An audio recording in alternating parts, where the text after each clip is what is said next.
Tank dan pasukan tentara Israel dilaporkan sempat menyeberang ke jalur Gaza pada Kamis hari ini sebagai bagian dari upaya serangan taktis.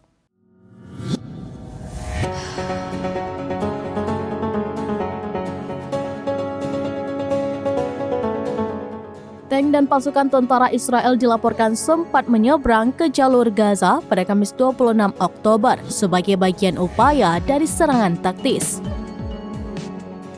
Langkah ini dilakukan sebelum IDF resmi menginvasi Gaza. Pasukan infanteri dilaporkan menyerang sejumlah militan Hamas. Selain itu juga fasilitas infrastruktur dan lokasi peluncuran rudal anti-tank hancur. IDF mengatakan serangan ini bagian dari persiapan daerah perbatasan untuk perang darat skala penuh. Pasukan Israel tak berlama-lama di jalur Gaza. Mereka meninggalkan daerah tersebut setelah menyelesaikan misinya.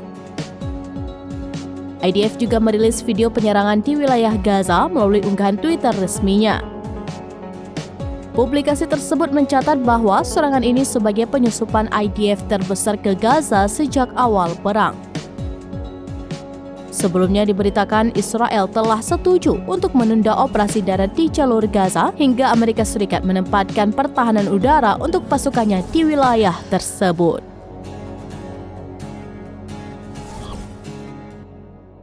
Demikian informasi terkini Syedara Lun, saksikan terus beragam informasi lainnya. Coba like dan share seluruh akun seraminews.com.